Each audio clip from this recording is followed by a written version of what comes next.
কি তাদেরকে ক্ষমতা দিয়েছি না? আমাদের জন্যও তো তারা ক্ষমতা পেয়েছে। আজকে আমাদের উপরে মেরে মেরে আমাদেরকে মারার জন্য পরিকল্পনা করছে। আমরা এগুলো মেনে নিতে পারি না। আমরা নূরজাহান যতক্ষণ পর্যন্ত পদত্যাগ না করবে, উনি যেন মনে রাখে এক একটা আহত যোদ্ধা, এক একটা সিংহর রায়ে সামনে দাঁড়াবে, নূরজাহান পলানোর জায়গা পাবে না। আমি আর বেশি কথা বলবো না, শুধু একটি কথাই বলবো, আমাদের যেন এমন কিছু করতে না হয় যে নূরজাহানের কি মাতৃত্ব আছে? উনি কি মহিলা? এই ভাই, নূরজাহান কি মহিলা না হিজড়া? হ্যাঁ, উনি যদি মহিলা হয় উনার মধ্যে মাতৃত্ব থাকবে না? সুলতানদের প্রতি ভালোবাসা থাকবে না? আছে, দেখিয়েছে আমাদেরকে, দেখে আমাদেরকে। বলেন, একজন মহিলার তো মাতৃত্ব থাকে, একজন মহিলা তো মা হয়। যদি সে মা হতো, তার সুলতানদেরকে কি বিষ খেতে দিত? বিষ খেতে দিত? পদত্যাগ, পদত্যাগ, পদত্যাগ, পদত্যাগ। ঠিক কি, ঠিক কি, ঠিক কি, ঠিক কি। আমার ভাইয়ের রক্ত দেব না, আমার ভাইয়ের রক্ত দেব না।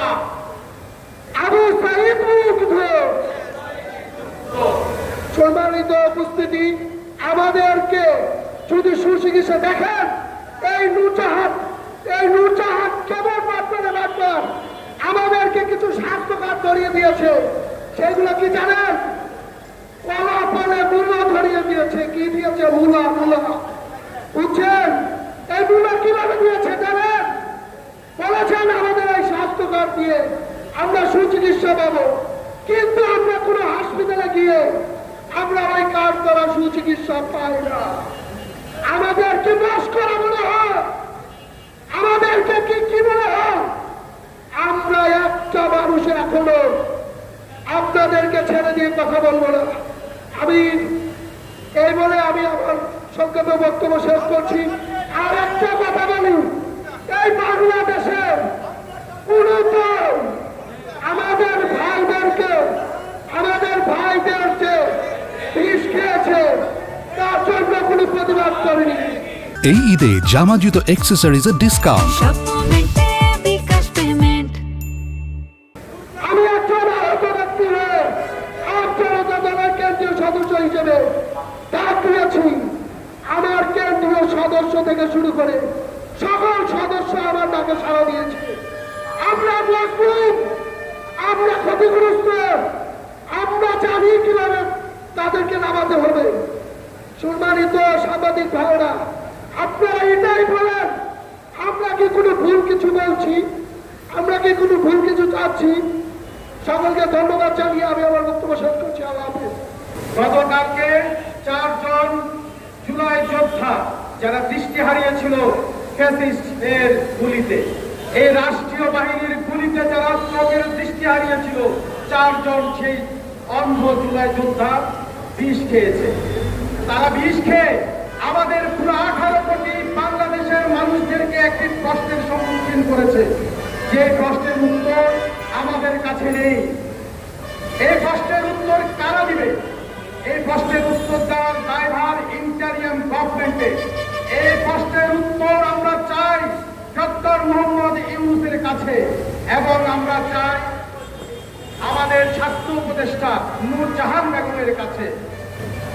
আমরা বলতে চাই, এই জুলাই যোদ্ধা যাদের রক্তের উপরে, যাদের লাশের উপরে, যাদের দৃষ্টি শক্তির উপরে আপনারা ইন্টারিয়াম গভর্নমেন্টের মস্তকে আসীন হয়েছেন, আজ কেন সেই যোদ্ধাদেরকে এরকম অবহেলায় দূরে ফিরে তাদেরকে মরতে হচ্ছে?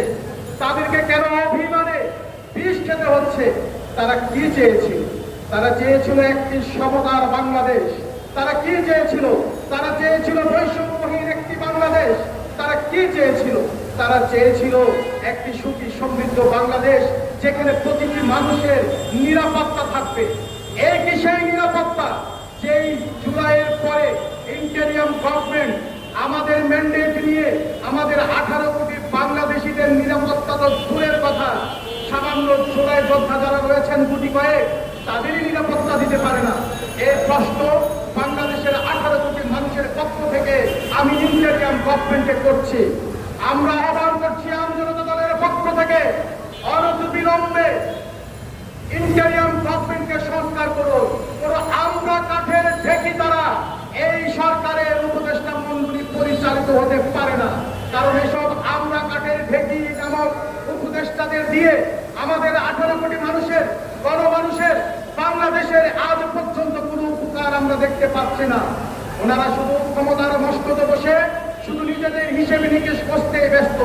আমরা অনতিবিলম্বে এই উপদেষ্টা পরিষদের সংস্কার দাবি করছি। সাথে সাথে এই দাবি করছি আমরা আমাদের ইন্টেরিয়াম গভর্নমেন্ট যেন জুলাই যোদ্ধাদের প্রতি সহানুভূতিশীল হয়ে তাদের সুচিকিৎসা তাদের পুনর্বাসন করতে এগিয়ে আসেন এবং তা অতি দ্রুত। অনতিবিলম্বে জুলাই যোদ্ধাদের দাবি বাস্তবায়ন করুন। আমি আজকে দৃষ্টি সবাইকে ধন্যবাদ জানিয়ে আমি আমার বক্তব্য এখানে শেষ করছি। ধন্যবাদ সবাইকে।